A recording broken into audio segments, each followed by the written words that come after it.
We all know the charred face, the striped sweater, and the rhythmic scrape of metal blades against a boiler pipe. Freddy Krueger is the definitive movie monster, a creature of pure fiction designed to keep us shivering in our beds.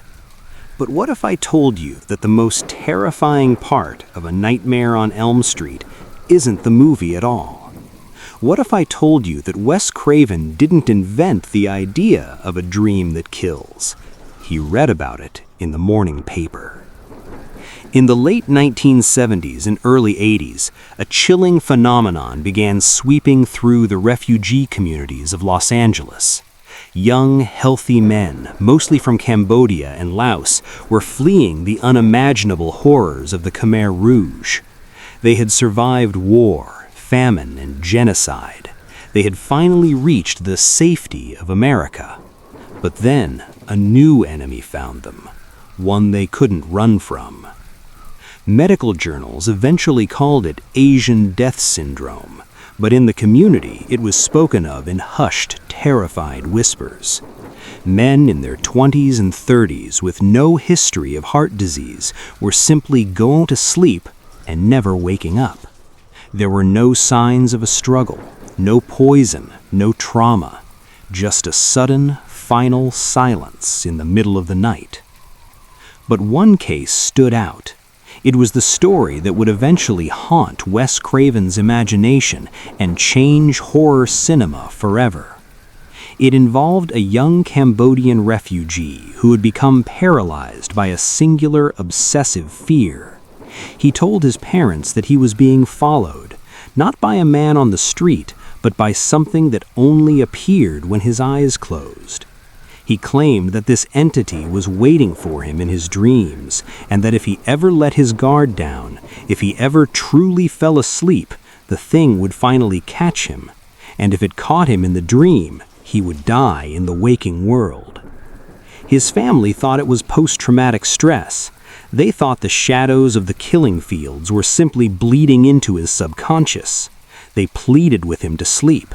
They gave him sleeping pills. He refused.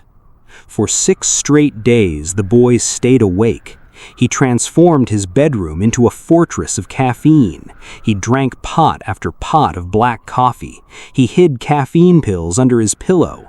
He would pace the room until his legs shook, slapping his own face to stay conscious, his eyes bloodshot and darting at every shadow.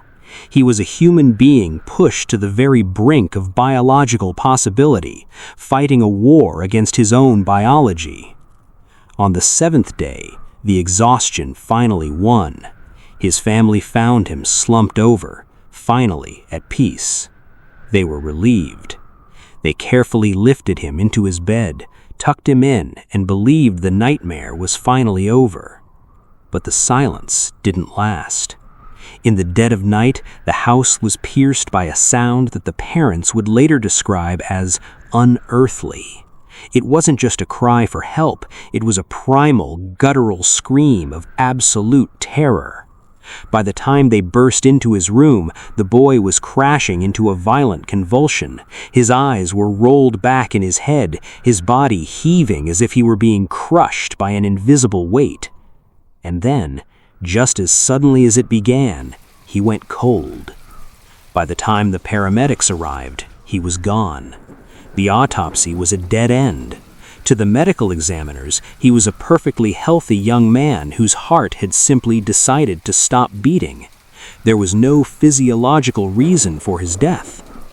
When the police searched his room, they found the hidden evidence of his struggle, a secret stash of coffee and discarded pill bottles hidden in the closet. He had been telling the truth. He had fought death with everything he had, and the moment he let his guard down, it took him.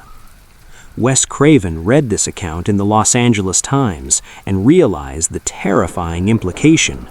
The monster wasn't under the bed. It wasn't in the closet.